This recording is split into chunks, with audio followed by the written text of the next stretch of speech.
नमस्कार दोस्तों, मैं सुजय कुमार स्वागत करता हूं आपका अपने चैनल में। आज हम हिडन हीरोज की एक नई सीरीज लाने जा रहे हैं। आशा करता हूं कि आपको पसंद आएगी। हमारे हिडन हीरोज की सीरीज के पहले वीडियो के पहले हीरो हैं सरदार मोहन सिंह। सरदार मोहन सिंह बहुत ही कम लोग इनके बारे में जानते होंगे। इन्होंने हमें आज़ादी दिलाने में एक बहुत ही महत्वपूर्ण योगदान दिया। आजाद हिंद फौज स्वतंत्रता संग्राम की सबसे बड़ी ऑर्गेनाइजेशन थी, जिसके संस्थापक सरदार मोहन सिंह थे। भारत के वीर सपूत सरदार मोहन सिंह ने अपने ननिहाल में 3 जनवरी 1909 में जन्म लिया, क्योंकि जन्म के 2 महीने पूर्व इनके पिता का देहांत हो गया था। इनके पिता तारा सिंह और मां हुकुम कौर थी। इनका जन्म सियालकोट के पास ओगुक गांव में हुआ, जो कि अब पाकिस्तान में है। इन्होंने माध्यमिक परीक्षा पास की और 1927 में ब्रिटिश इंडियन आर्मी की 14वीं पंजाब रेजिमेंट में भर्ती हुए। फिरोजापुर में भर्ती के प्रशिक्षण के 2वीं बटालियन में शामिल किया गया। 1931 में संभावित अधिकारी के रूप में चुने गए और किचनर कॉलेज नौबाग, जो मध्य प्रदेश में है, में 6 महीने तथा भारतीय सैन्य अकेडमी देहरादून में 1 और 2.5 साल तक प्रशिक्षण लिए। 1 फरवरी 1935 को उन्होंने अपना कमीशन प्राप्त किया। 17 फरवरी 1940 को अपने साथी अधिकारी की बहन जसवंत कौर से शादी की। 1942 के ब्रिटिश जापान युद्ध में सिंगापुर की भूमि में अंग्रेज़ों की हार हुई और मोहन सिंह जापानियों द्वारा गिरफ्तार हो गए। जापान के अधिकारी फूजी मोरा ने मोहन सिंह और अन्य बंदी योद्धाओं को विश्वास दिलाया कि वे बंदी नहीं माने जाएंगे, बल्कि उन्हें जापान के दोस्त के रूप में सम्मान मिलेगा। और इस तरह फूजी मोरा ने मोहन सिंह को अपने साथियों के नेतृत्व का भार सौंपा और मोहन सिंह ने अपने साथियों के साथ स्वतंत्रता संग्राम की सबसे बड़ी ऑर्गेनाइजेशन INA आज़ाद हिंद फौज की संकल्पना ली। वैसे तो आज़ाद हिंद की विचारधारा 1914 में प्रीतम सिंह ढिल्लों ने दी थी, परंतु उन्हें तत्काल असफलता मिली। परंतु प्रीतम सिंह ने मोहन सिंह की काफ़ी मदद की।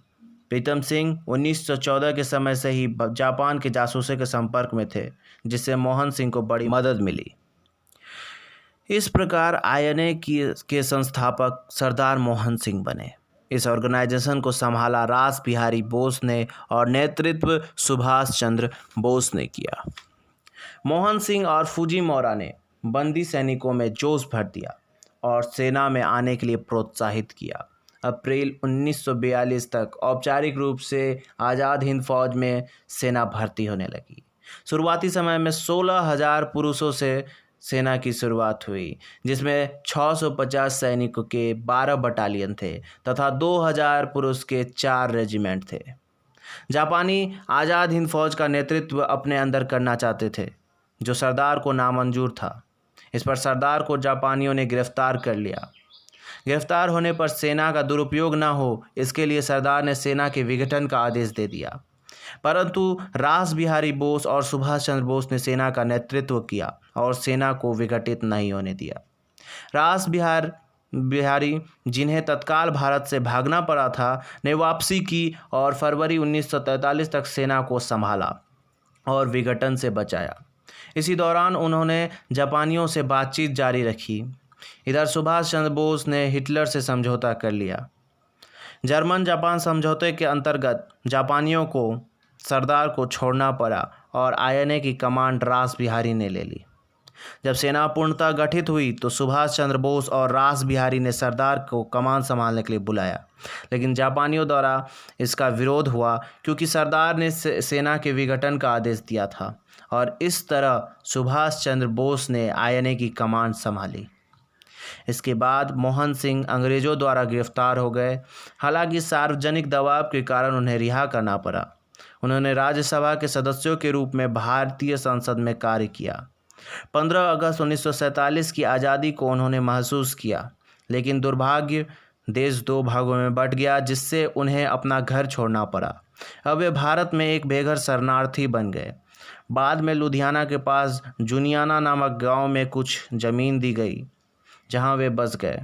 उन्होंने पंजाब में विधायक के रूप में एक कार्यकाल के बाद वहां 2 भारतीय संसद के ऊपर संसद राज्यसभा के लिए चुने गए। अंततः उन्होंने हमारा साथ 2 दिसंबर 1989 में जुगियाना में छोड़ दिया। के इस वीर सपूत को आज हमारे इतिहासकारों और नेताओं द्वारा भुला दिया गया है। ये हमारे देश का दुर्भाग्य है कि हम इनके बारे में नहीं जानते हैं। हमारे युवा पीढ़ी को आगे बढ़कर इनके बारे में जानना चाहिए और इनसे प्रेरणा लेनी चाहिए। इसी के साथ आज हम विदा लेते हैं।